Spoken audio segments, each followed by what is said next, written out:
Ya, assalamualaikum warahmatullahi wabarakatuh. Kita lanjutkan mengenai mata kuliah pengolahan data dan statistika.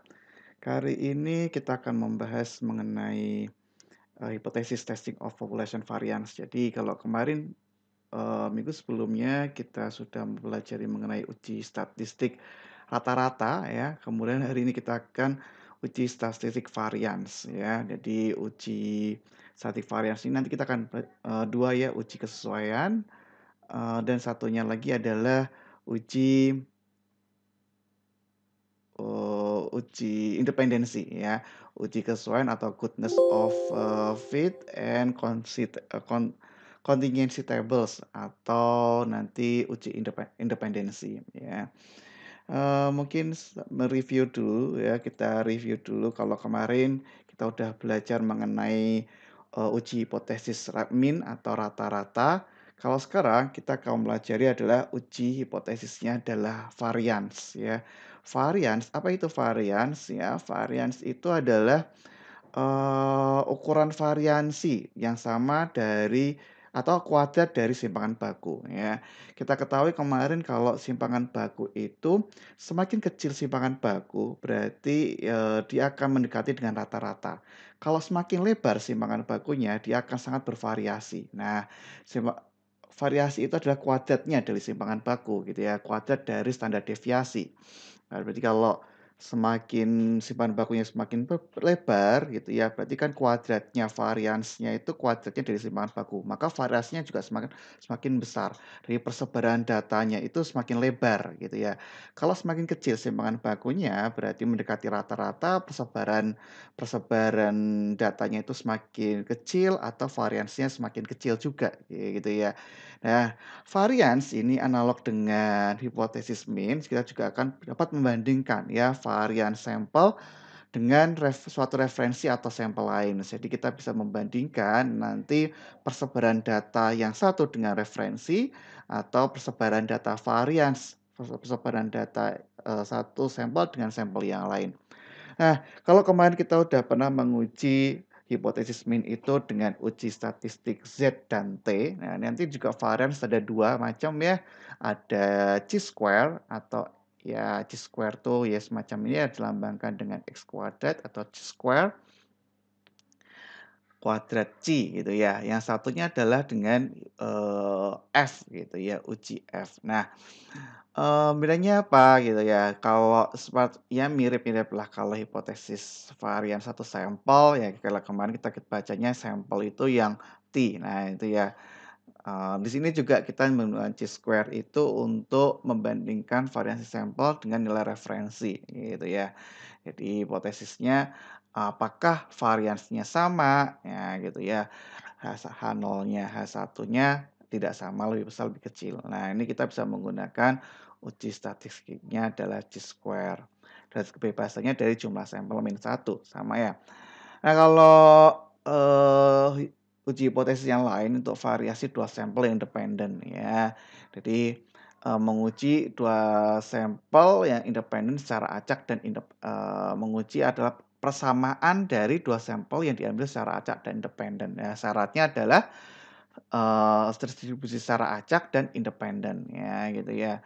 Nah itu kita bisa menggunakan uji statistiknya F gitu ya. Saat menghitung F0 misalnya menyebutkan variasi yang lebih besar sehingga F0 akan lebih besar menjadi 1 gitu ya. Distribusi referensi untuk penguji ini adalah distribusi F dengan 2 derajat kebebasan ya. Nah, ini masih nanti uji F itu kita bahas masih setelah pekan depan gitu ya. Setelah pekan ini ya, pekan depan. Jadi nanti ketika kita membahas mengenai analis of variance atau Innova, ANOVA malah Innova. ANOVA ya, analis of variance gitu ya. Oke, itu minggu depan kita membahas uji F ya. Sama halnya nanti untuk confidence interval juga bisa sama aja ya. Jadi ada margin error-nya atau selang keyakinannya berapa ya. Buat selang keyakinan. Nah, sebelum masuk ke uji F ya kita bahas yang kali ini adalah yang chi-square dulu ya. Chi-square di sini nantinya kita bisa gunakan untuk uji kesesuaian ya. Misalnya apakah frekuensi yang kita amati cocok dengan distribusi yang kita klaim. Misalnya, ekspektasi kita apa sih gitu ya. Dari ekspektasi nanti kita membandingkan hasil antara observasi dengan ekspektasi kita, apakah sesuai atau enggak, ya gitu ya. Itu apakah, fit atau enggak gitu ya, apakah sesuai atau enggak. Itu yang pertama. Yang kedua itu nanti adalah untuk, menguji independensi ya. Jadi tadi kan salah satu syarat untuk uji F itu adalah independen dan acak. Nah, uji Chi-square ini kita bisa gunakan untuk menguji, independensi. Oke, kita bahas mengenai uji kesesuaian ya. Uji kesesuaian atau goodness of fit digunakan untuk menguji hipotesis bahwa distribusi frekuensi yang diamati itu cocok atau sesuai dengan beberapa distribusi yang diklaim gitu ya. Jadi untuk mengujinya nanti kita oh ini adalah observasi, yaitu adalah ekspektasi ya gitu ya. Jadi kita akan menguji chi-square-nya ya, menggunakan dari observasi dengan kita bandingkan dengan yang ekspektasi kita, ya gitu ya. Ekspektasi itu harapan kita berapa gitu ya, apakah nanti cocok frekuensinya sama gitu ya. Frekuensinya sama antara, eee, hasil observasi dengan ekspektasi, ya gitu ya. Nanti kita menggunakan tabel A4 dengan derajat kebebasan K-1 dari jumlah jumlah jumlah sampel yang dikurangi satu gitu ya. Kemudian juga bisa kita menggunakan p-value ya, p-value biasa nanti kita menggunakan Minitab gitu ya. Jadi kalau chi-square nanti kita bandingkan seperti halnya seperti biasanya kita bisa menggambar ya menggunakan grafik untuk mempermudah pemahaman. Nah ini, mungkin keputus gambarnya, gini aja ya. Jadi untuk dia bisa melakukan membandingkan ya, kita nanti akan membandingkan hasil observasi dengan, nilai ekspektasi yang kita harapkan gitu ya. Apakah, berdekatan antara hasil observasi dengan ekspektasi kita gitu ya. Kalau, kita bisa mengujinya dengan nilai chi-square-nya atau nilai dari p-value-nya. Nah kalau, nilai chi-square-nya kecil ya berarti, nilainya itu berimpit atau berdekatan gitu ya, antara hasil observasi dengan ekspektasinya itu berdekatan. Tapi kalau, chi-square-nya itu besar ya, tergantung tapi ini besar kecilnya juga tergantung dari, confidence, levelnya ya, level tingkat kepercayaannya berapa gitu ya, confidence levelnya berapa gitu ya. Misalnya confidence levelnya 0,05 atau tingkat kepercayaannya 95% gitu ya. Jadi nanti kita gambar gitu ya ketika, chi-square-nya itu jatuh di area sini berarti nanti dia berdekatan, H0-nya nanti tergantung ya kita tolak atau kita terima. Nah, oh ini, berarti jatuh di sini berarti fail to reject H0 gitu ya. Jadi kita terima H0-nya. Tapi kalau berada di area chi-square-nya itu berada di area di confidence interval atau harga chi-square-nya itu besar, berarti, kita tolak H0-nya. Ya, gitu ya. Ketika kita berarti H0-nya itu apa? H0-nya itu kita asumsikan bahwa sesuai ya, H0-nya itu sesuai. Nah, H0-nya sesuai, berarti kalau H0-nya sesuai, fit, confidence, confidence apa namanya, hasilnya itu berdekatan gitu ya. Jadi tadi uji kesesuaiannya itu cocok. Ya, uji kesesuaiannya cocok, H0-nya itu sesuai ketika, chi-square-nya itu besar, kecil ya, chi-square-nya itu kecil atau p-value-nya itu besar dibandingkan alfanya. Nah, gitu ya. Nah, langsung ke contoh saja ya lebih mudahnya ya. Ini ada di example 1 halaman 588 di buku Triolai edisi ke-11 ya, teknologi update. Nah, ini ada sejumlah 40 orang laki-laki dan 40 perempuan yang ditimbang secara acak dan memiliki bobot dengan angka di belakang koma, last digit-nya itu seperti yang tertera pada tabel gitu ya. Jika hasil timbangan dapat diharapkan dengan dibulatkan ya dan terdistribusi secara merata. Jadi ini kan frekuensi misalnya belakang komanya itu yang belakangnya 0 itu 7, belakangnya 1 itu 14, belakangnya 2,2 itu 6 gitu ya. Kemudian kita mau bulatkan saja tapi yang terdistribusi secara merata. Nah, dari sini nanti kita, jumlahkan ya, kemudian kita bagi rata-ratanya itu berapa gitu ya. Jadi itu ekspektasi kita gitu ya. Jadi 7, 14, 6, 10, 8, 4, 5, 6, 12, 8 ya kemudian kita, eee, jumlahkan kemudian kita bagi rata-ratanya gitu ya. Jadi itu nanti ekspektasi kita. Ujilah, klaim bahwa sampel berasal dari populasi dengan, di mana digit terakhir tidak muncul dengan frekuensi yang sama gitu ya. Nah itu, jadi, kita menguji klaim tersebut gitu ya, berasal dari populasi dengan populasi di mana digit terakhir tidak muncul dengan frekuensi yang sama. Oke, uji kesesuaiannya. Jadi H0-nya itu adalah apa namanya, probabilitasnya itu sama ya, probabilitasnya munculnya itu sama terus gitu ya, hasilnya setidaknya ada probabilitas yang berbeda. Oke, jadi langsung, kita mengujinya. Jadi misalnya observasi frekuensi tadi ini ya, yang dari tabel, kemudian ekspektasi frekuensinya adalah 8. 8 itu di mana dari jumlahnya kan tadi 40 wanita, 40 perempuan ya, 80 bagi 10 ya 8. Jadi kita bikin ekspektasinya adalah, digitnya itu 8, misalnya semacam itu ya.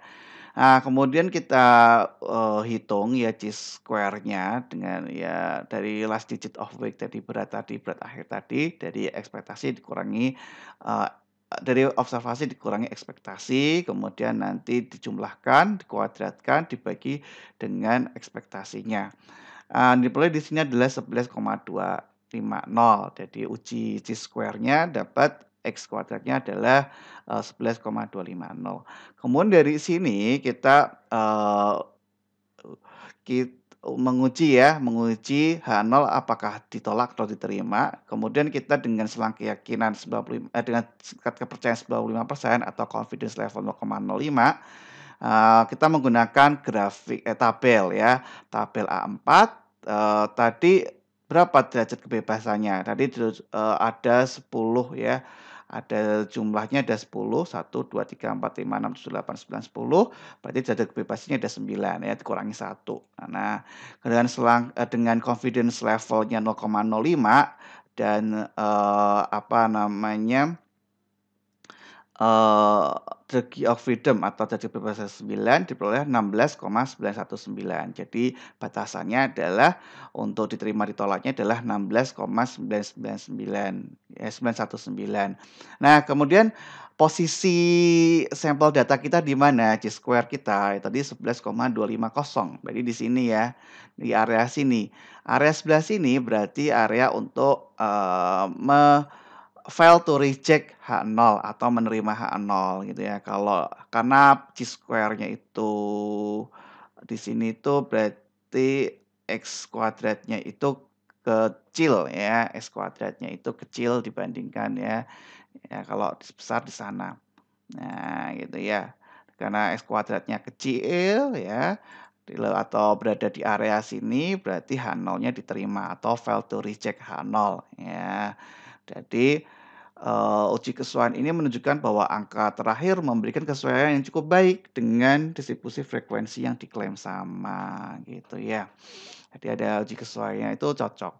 Ah, itu kalau kita menggunakan tabel chi-square gitu ya. Kemudian, coba kita uji menggunakan Minitab ya, gitu ya. Kita uji menggunakan Minitab, kita masukkan saja data, eee, tadi ya, uji data yang ada di datanya persebaran tadi ada 7, 14, 6, 10, kemudian 8, 4, 5. 6, 12, 8. Ya, ada 10 ya. 7, 14, 6, 10, 8, 4, 5, 6, 12, 8. Nah, kemudian kita bisa bikin statistik ya, kemudian kita pilih yang tables ya. Tables kemudian chi-square goodness of fit ya, karena satu variabel saja gitu ya. Karena kita mengujinya satu variabel saja. Jadi tadi ada belakangnya ada 0, 1, 2. Nah, itu berapa orang yang 0, berapa orang yang belakangnya 1, ya itu kan cuma satu variabel saja, jadi kita menggunakan square. Kemudian observasinya ya kita menggunakan C1 gitu ya. Nah, kemudian ya kita pilih adalah equal proportion, jadi nanti proporsinya kita bikin sama ya. Kita untuk dibulatkan untuk proporsinya yang sama ya, kemudian kita nah ini ya. Ini tadi persebarannya. Nah, ini tadi ekspektasinya berarti 8 gitu ya. Nah, kemudian kita lihat ya. Nah, kalau menggunakan Minitab kita bisa melihat dari p value ya. P value karena tadi kan chi-square-nya kecil, p value-nya besar. P value-nya lebih besar dibanding 0,05 gitu ya. Berarti H0 tadi diterima gitu ya. Chi-square-nya 11,25. Sama ya tadi hasilnya kalau di ini 11,05 tadi mana? Nah, 11,25 ya. 11,25. Ya, sama 11,25, P value-nya 0,259. Nah, bisa juga kita mengujinya menggunakan grafik gitu ya, kemudian probability distribution plot, kemudian view probability. Oke, kita pilih yang chi-square ya, chi-square derajat kebebasannya ada 9 ya, tadi karena degree of freedom-nya 9. Nah, jadi jumlahnya kan 80 begitu ya, rata-rata gitu ya. Nah, dapatlah nanti kita dapat 16,92. Tadi kita dapat chi-square-nya adalah 11,25 gitu ya. Jadi di sini, nah ini ya, jadi di sini 16,92, ini 11,25 dari sini, berarti H0 diterima gitu ya. Atau dari P value ya, P value-nya kalau 0,259 kan lebih besar dibandingkan alfanya, berarti H0-nya diterima gitu ya. Berarti sesuai gitu ya, sesuai hasilnya. Oke, berarti terdistribusinya, frekuensinya sesuai cocok gitu ya, populasi digit terakhir tidak muncul dengan frekuensi yang sama, gitu. Kemudian, kita lanjut yang kedua ya, yang pertama tadi adalah untuk menguji kesesuaian, yang kedua adalah untuk menguji independensi antara variabel baris dan kolom dalam tabel kontingensi. Jadi ini nanti akan ada 2 baris dan kolom gitu ya. Ada kita menguji independen apakah nanti saling berhubungan atau enggak gitu ya. Apakah berpengaruh atau enggak, independen atau enggak gitu ya. Apakah dia berdiri sendiri ya, apakah berpengaruh gitu ya. Jadi nanti untuk menguji apakah bagian kolom dan bagian, baris itu variabelnya independen atau, dependen, saling berhubungan atau berkaitan ya. Nah, ini juga bisa kita menggunakan yang menggunakan chi-square ya. Jadi tadi nanti jumlah total di bagian baris dikalikan jumlah total di bagian kolom dibagi dengan jumlah total keseluruhan. Kemudian nanti ini adalah ekspektasi frekuensinya yang kita mau evaluasi. Nah, kemudian nanti kita menghitung chi-square-nya itu dari jumlah, eee, observasi dikurangi yang ini tadi ekspektasi frekuensi dikuadratkan dibagi dengan ekspektasi frekuensi. Nah, kemudian degree of freedom-nya berarti jumlah bagian baris dikurangi 1 dikalikan jumlah kolom dalam baris kali 1 kurangi 1. Nah, itu untuk menguji independensi ya. Eee, atau juga nanti kita bisa menguji menguji menggunakan tabel A4 tadi ya, dengan hasil chi-square dan degree of freedom berapa batasnya, nanti apakah berada di sebelah kiri atau sebelah kanan, titik kritik gitu ya, di area yang mana jatuhnya, nah nanti apakah diterima atau ditolak. Untuk independen atau tidak independen. Nah, gitu ya. Jadi sama kayak tadi ya, ketika chi-square-nya kecil atau p-value-nya besar, berarti dia H0-nya diterima gitu ya, fail to reject independent. Kalau tadi ini berarti fail to reject H0, berarti, good fit. Kalau ini fail to reject, independent gitu ya. Berarti H0-nya itu independen ya. H0-nya kan independen, berarti fail to reject H0 atau diterima H0 gitu ya. H0-nya independen berarti gitu ya. Tapi kalau X value-nya besar ya, atau P value-nya kecil, berarti dia reject independent ya, berarti ditolak H0-nya. Nah, H0-nya kan tadi independen, berarti kita tolak H0-nya, reject independent-nya. Berarti nanti dependent. Nah, ini langsung contoh saja ya, sebuah eksperimen untuk menguji ini sebuah tanaman gitu ya, tanaman menggunakan zat aktif tertentu ya, Echinacea misalnya semacam itu, berpengaruh terhadap pengobatan flu atau pilek ya. Umumnya kan flu disebabkan oleh virus gitu ya. Dalam uji keefektifan, sebagian subjek uji diberi perlakuan dengan Echinacea gitu ya. Jadi dikasih semacam dia zat aktif dalam Echinacea gitu ya, yang diekstraksi dengan 20% etanol dan sebagian diberi perlakuan dengan Echinacea diekstraksi dengan 60% etanol gitu ya. Dan sebagian diberi, placebo atau obat kosong tanpa zat aktif. Jadi untuk menguji apakah dia berpengaruh atau enggak. Misalnya gini, eee, orang dikasih perlakuan gitu ya, dikasih obat atau zat aktif, kemudian nanti dipaparkan virus gitu ya. Apakah nanti dengan dia diperlukan obat itu, tidak terkena flu gitu ya, apakah terkena flu?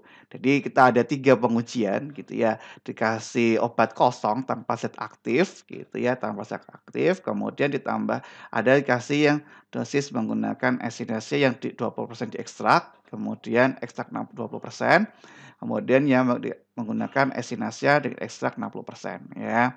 Nah, jadi setelah dikasih itu, kemudian semua sampel, dipaparkan virus. Nah, gitu ya. Kemudian dihitung berapa yang terinfeksi, berapa yang tidak, gitu ya.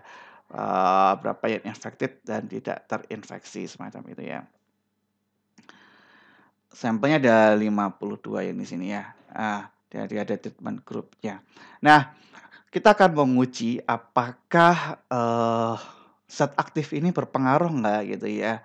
Jadi zat aktif ini berpengaruh nggak, ini kan tanpa zat aktif, ini tanpa zat aktif.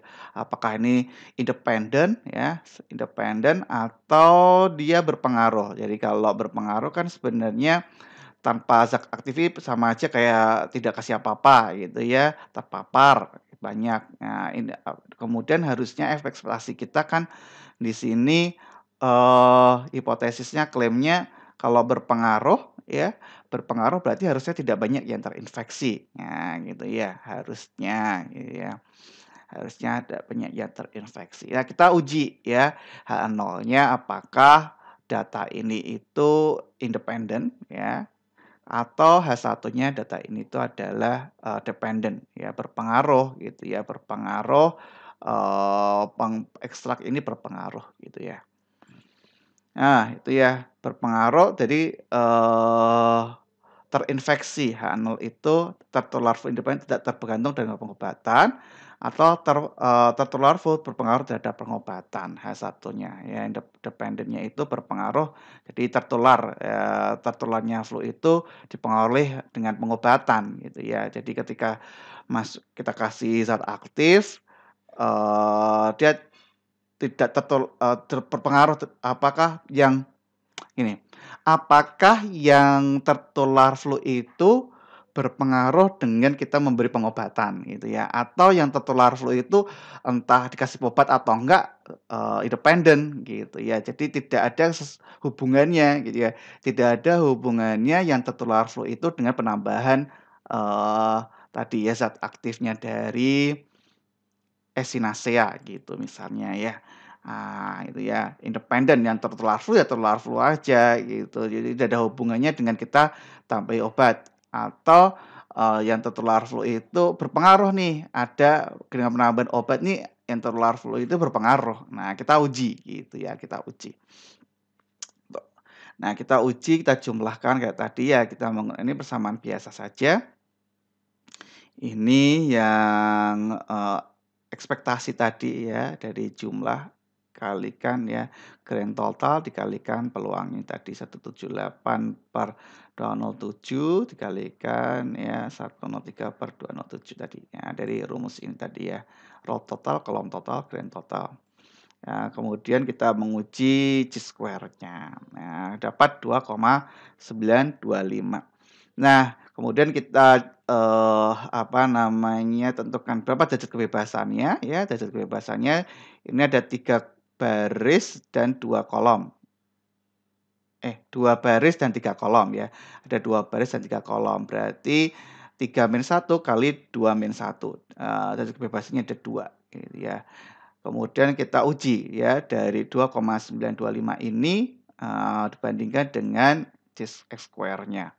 Ternyata 5,991 gitu ya. Jadi di sini pakai dengan, confidence level-nya 0,05 dengan derajat kebebasan 2 itu titik kritisnya adalah 5,991. Tadi dari sampel data kita chi-square-nya adalah 2,925 ya. Jadi fail to reject independent atau H0-nya itu diterima gitu ya. H0-nya diterima berarti independen gitu ya. Kalau independen berarti ya yang terkena flu itu ya terkena aja, tidak berpengaruh tadi adanya kita dikasih obat atau zat aktif echinacea tadi, ya nggak ngaruh gitu ya. Berarti karena independen, ya kena flu aja gitu ya. Nah gitu, berarti H0 diterima atau gagal untuk menolak independen sehingga echinacea tidak berpengaruh terhadap flu gitu ya, itu. Jadi ternyata, penambahan echinacea tidak berpengaruh terhadap flu. Oke. Itu kalau kita menggunakan tabel A4 gitu ya. Kita juga bisa menggunakan Minitab ya. Coba kita menggunakan Minitab ya, new project aja ya. Oke, no. Kita masukkan ya datanya tadi. Nah, data yang ini ya 88, placebo 15, 48, 4, 42, 10 gitu ya. Kita masukkan, 88, 15, kemudian tadi ada 48, 4, kemudian 42 dan 10 gitu ya. Kita cek 88, 15, 48, 4, 42, 10 ya. 44, 42, 10. Kemudian kita uji menggunakan statistik tables ya, kemudian chi-square yang two-way table ya, two-way table karena lebih dari satu variabel gitu ya. Nah, ya kemudian kita masukkan aja gitu ya. C1, C2, C3. Oke. Nah, itu ya. Jadi derajat kebebasannya ada 2. Chi-square-nya 2,925. 2,925 p-value-nya 0,232 gitu ya. Karena p-value-nya lebih besar dibandingkan alfa, H0-nya H0-nya diterima gitu ya. P-value lebih besar dari alfa berarti H0-nya diterima gitu ya. Atau dia dengan chi-square 2,925. Nah, tapi kita perlu menguji kalau pakai p-value ya cukup, langsung ya dari ini hasilnya kita langsung uji menggunakan alfa berapa. Tapi kalau menggunakan chi-square kita harus menentukan dulu titik kritiknya berapa. Nah, titik kritiknya ya kita uji sama kayak tadi ya, probability of distribution ya, view probability, kemudian kita cari yang chi-square, kemudian degree of freedom-nya ada 2 gitu ya, kita uji. Nah, gitu ya. Jadi 5,991 baru kita bisa membandingkan chi-square 2,925 dengan 5,991. Oh, ternyata berada di area sini ya. Berarti H0-nya diterima gitu ya dengan confidence level-nya adalah 0,05. Itu jadi ini ya Tadi dapat 2,925 di sini, kemudian P value-nya 0,325. Nah, dia ada 2 cara entah menggunakan titik kritik 5,591 untuk areanya ini H0 diterima, atau kita mengujinya menggunakan P value ya, menggunakan alfa. Apakah kalau lebih besar dari alfa berarti H0-nya diterima atau independen ya, tidak ada pengarusannya sama sekali gitu ya. Nah, itu ya untuk menguji Chi-square, minggu depan kita akan lanjutkan yang ANOVA ya, Analysis of Variance ya menggunakan GF ya. Untuk latihan silahkan kerjakan triola ini edisi 11 ya, edisi 11 nomor 19 ya. Ini nomor 17, ini nomor berapa tadi ya? Oh ya, nanti yang ya ini ya, nanti. Ya sambil dilihat aja lah, ini nanti nomor 19 atau nomor 11 ya, saya agak lupa ya, nanti akan saya update lagi. Ya begitu dulu ya, wassalamualaikum warahmatullahi wabarakatuh.